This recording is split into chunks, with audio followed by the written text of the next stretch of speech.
Question 1, call 1. Press pause, write this triangle down, try to find angle BAC, press play when you're done.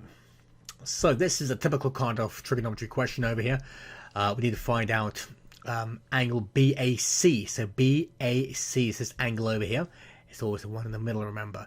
Now this is definitely trigonometry because we have a right angle over here and there's an angle involved, okay? That makes us think trigonometry. So let's apply the 3 steps straight away. Step 1, let's label this. Okay, always do H first. H for hypotenuse, O for opposite, A for adjacent, in that order. Okay, so H opposite the right angle, O opposite the angle given. Let's call this X, by the way, and A is the last one over there. Okay, step 1 done. Step 2 is to write SOHCAHTOA. This is not given in the formula booklet. You need to write this down. So SOHCAHTOA. Okay, and now we want to choose the one side length we have and the side length we have. So what do we got and what do we got? We've got A, we've got H. A and H will definitely mean ka. Okay, it's cos X over here. So we're going to be using this one over here.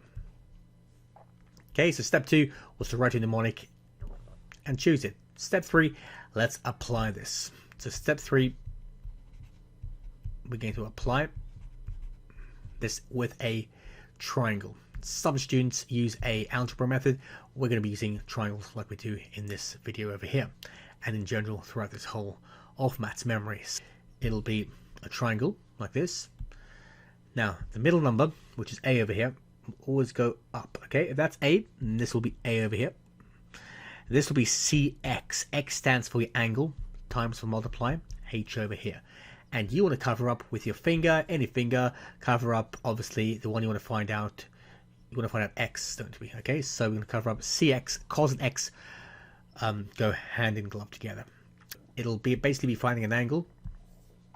It'll be cos minus 1, A divided by H. Okay, A is 10, and this is 12, and your answer for this.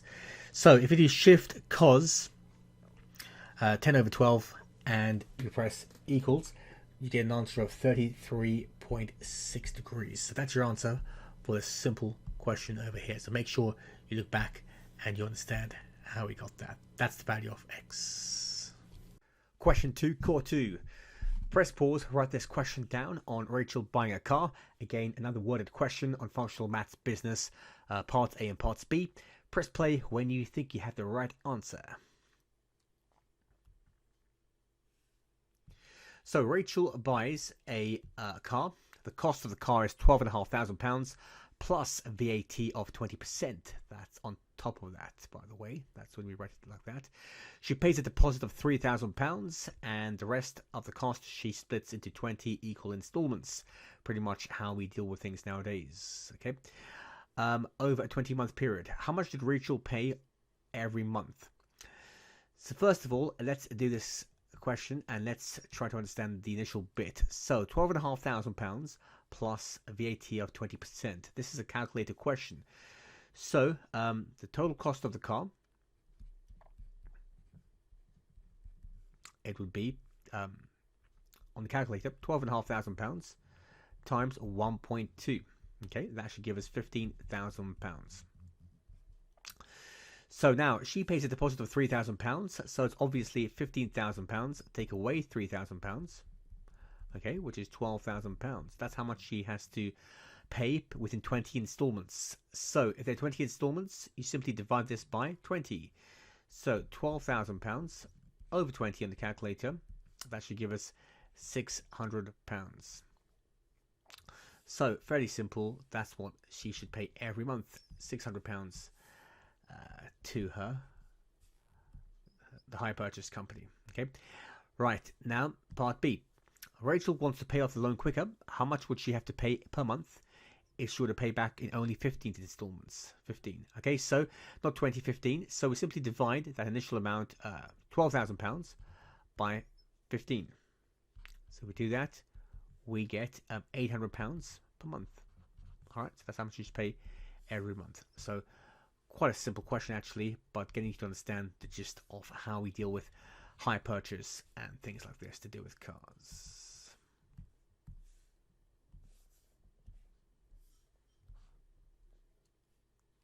intermediate ratios. Press pause. I'll write this question down. It's a question that comes up quite a lot in this new exam, so 49, and press play when you have done this on a piece of paper. So this question, the subset is heading is called common multiple. Well, that's what we call it. You'll see the characteristics of this question in here. So farm A have the animals, let's say cows and horses. Okay, so this farm A has two types of animals in the ratio 3.4. For every 3 cows, there are 4 horses. Farm B have the animals, let's say horses and pigs, in the ratio 5.2. So for every 5 horses, there are 2 pig. Now it's very important to say that there are always 2, let's say, categories over here, right, which describe a certain, let's say, a key feature. Here it has to be farms, and there's also a key, let's say, animal or key subject within both of these as well. There has to be that too, okay, a common denominator, hence common multiple, why we call it that. What is the ratio of cows, horses and pigs, okay, from both the farms combined together? So if you were to, let's say, merge the two, what would be the ratio of all these 3 animals side by side given these 2 ratios of the farms individually? So this is a typical kind of question. Let's set it up right now. So cows, C, horses and pigs. This is a very, very easy way of doing it. Now cows to horses, farm A. We can call it A and B if you want to. A dot B. So this is in the ratio of 3.4. So notice where we're putting our figures over here. All right, we're putting it on the first 2 out of 3. Now, we mentioned before, horses will always be a common theme, a common multiple in this case, a common subject. So horses will be 5.2. Notice how they're underlined underneath each other over here. Okay, so that's A and B over here. Now, what we do is this: we have to highlight this common subject, and it's like a simultaneous equations. If you have heard of that before, maybe we haven't because we haven't covered it as yet, but we highlight this, okay, and we're going to create everything on one line, everything as a multiple of each other. So what we do, what that basically means is this: we times everything in the top row by this number here, the other number within the red little loop. So by 5, everything on the top row by 5, and everything in the bottom row by 4, because that's the other one over here, okay? It's the opposite categories. So if we do that, we end up with this: 3 times 5, 15, dot dot, 4 times 5 is 20, okay? And also check over here, because when we do the bottom bit over here, 4 times 5 over here is 20 as well. It will always be the same. Now it'll be this: 4 times 2, 8, because we're doing the bottom row over here, okay? So this is what it is. If you had a big farm, you'd have 50, for every 15 cows, there'd be 20 horses, and there would be 8 pigs, okay? Once you've got that, you can do anything with the question really, because you've set up your, your, let's say, your merged kind of units over here, okay? One big farm. Now, what's the question asking us? I mean, the question, so that was the question actually over here, okay? So it said, what is the ratio of the cows, horses, and pigs? There we go. Now, part B, let's look at this. If there are 40 horses, how many pigs are there? So, again, coming from this over here, let's just write this as a standard units, 15.20.8. Now, we have 40 horses, 40 over here. All right, so what are we timesing this by? We're timesing it by something to get to this, right? We're timesing it by 2 here, right? So we have to times this by 2 and this by 2. Everything by 2 to get to this stage over here. So if we do that, it's good to put them underneath each other. So we can see it like this: 15 times 2, 30, whoops, dot dot 40, dot dot 16. Okay, so if there were 40 horses, there would be, let's say, 30 cows and 16 pigs. So we'll just highlight this: it's 16 pigs. That's the answer. Okay, so it's pretty simple stuff if you understand this, how to set this up. It's called common multiple because there's always a common, let's say, subject within both these, let's say, both these categories over here. Okay, so 16 is the answer for this. Write this question down. Try to find out which line is parallel to this equation. Press play when you're ready. So this question, we're dealing with the word parallel, and more specifically, which linear equation below is parallel to y equals to half x minus 3. Now, parallel, as you know, means the same gradient. So we in particular want to look at this half over here and see in effect what equation has a half as its gradient. We may have to rearrange a few to do this. Let's have a look. So over here, y equals minus a half plus x plus a half.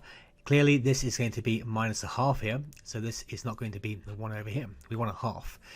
2y equals 1 minus x. Let's rearrange this. So y equals 1 minus x all over 2. This is the same thing as saying y equals a half minus a half x. Okay, and here we can rewrite this again as showing y equals minus a half x plus a half. We also like to write the x first, mx plus c. This is minus a half, it won't work.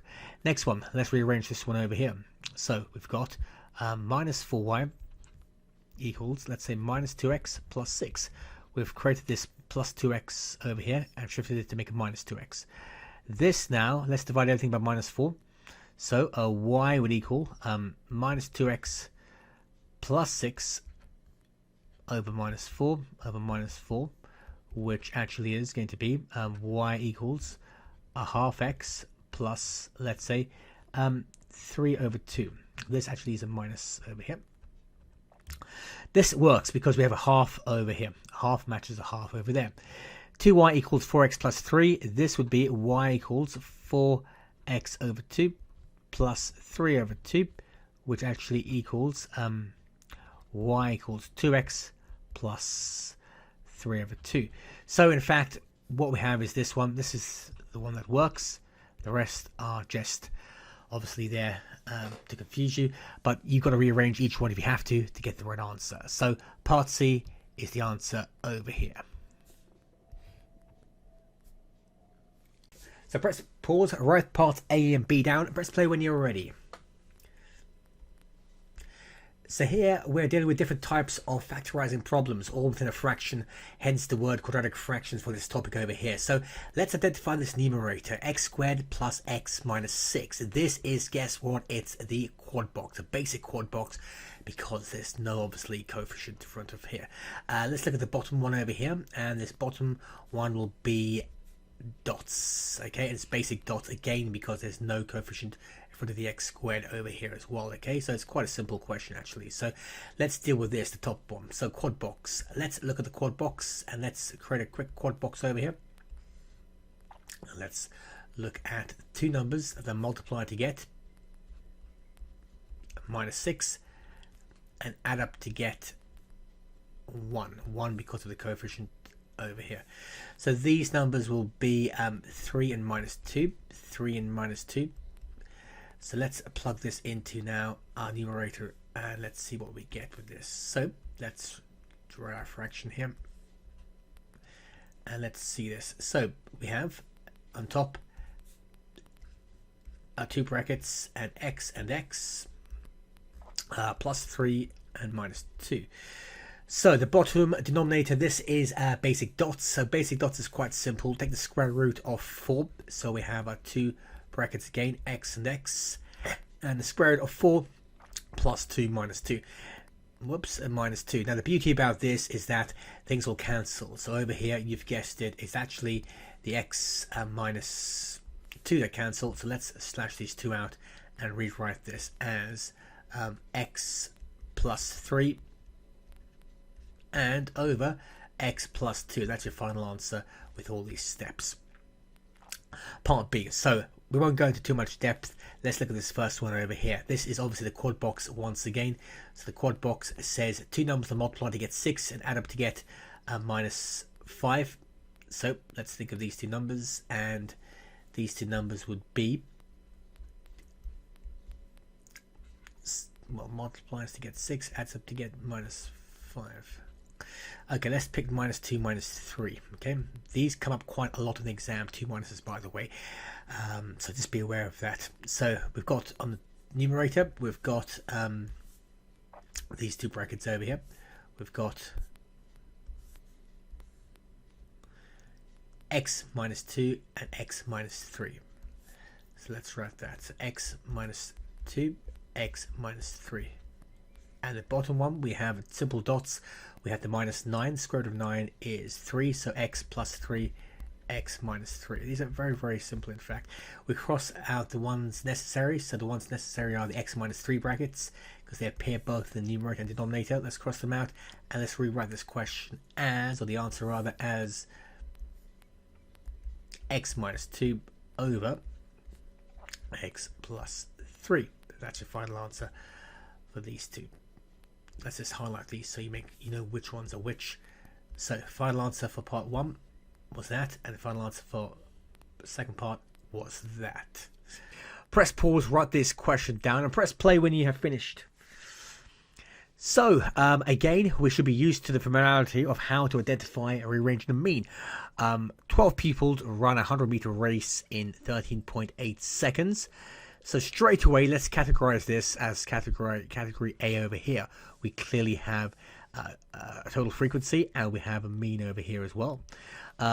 B over here, 14 pupils. So 14 pupils, they run a race in a mean of 14.2 seconds. It's saying the same thing with the same numbers and statistics over here. So we're going to call this B over here, because it says the total 14 and the mean. Let's crack on to this. So Mia says the 2 additional pupils that we're adding on over here to get from 12 to 14, by the way, ran a mean time of 14.6 seconds. Is she correct? Well, we don't know. Let's find out what the actual answer is and compare it with that. So step 1, you've guessed it. Step 1 is to actually do this thing where we identify A and B, and we've done that quite nicely. Okay, we won't go into the details of that, but that's very good. Step 2, let's create our setup over here, and our setup will simply be categories A and B. So A and B. A is going to be the category of A, which is the 12 pupils over here. Let's write this actually. So A, this will be 12 pupils. Would that make sense? 12, put a square there, maybe that makes sense. Okay, and this is B over here. This signifies 14 pupils over here. Okay, 2 categories, simply A and B. Let's do the mean formula, so that we know what the formula for the mean is. Let's plug this in to the formula straight away, in fact, for this. So we have this sigma p over 12 this time equals 13.8 seconds. And this one, we've identified this one as, again, sigma p. We can write 1 to 12, that helps you over here. And I'll write 1 to 14, that helps you. All over 14 equals 14.2. Right, let's cross multiply this. Let's cross multiply both of them. So if we do this, if we do 12 times 13.8, we're going to get an answer of 165.6. Okay, and same if we do this, 14 times 14.2, we'll get an answer of 198.8. Yeah. So step 2 was basically to create our double mean setup over here. Okay, setup and double mean. DM. Oh, there we go. And we cross multiply to get our final answers, obviously, of the sigma p's. Okay, so by the way, these numbers over here mean the sigma p's over here. Okay, these are the sigma p's for 12 pupils and sigma p's for 14 pupils. P stands for pupil. Step 3, let's apply this to the scenario. So step 3, let's apply this. So obviously, if 14 pupils in total, their total time would be 198.8, and 12 pupils rather would be 165.6. Common sense tells us to take these away from each other, and this would be 33.2 seconds over here. So we have 33.2 seconds between 2 pupils, the 13th and the 14th pupil, i.e. 2 of them, simply divided by 2, 16.6 seconds. That's the average mean time these additional 2 students would have taken, the 13th and the 14th pupil. So look through that. So obviously Mia is wrong here, assuming that 14.6 is, similar to that. It's not right at all. Do the full application over here. This is how you do it. Steps 1, steps 2, and step 3.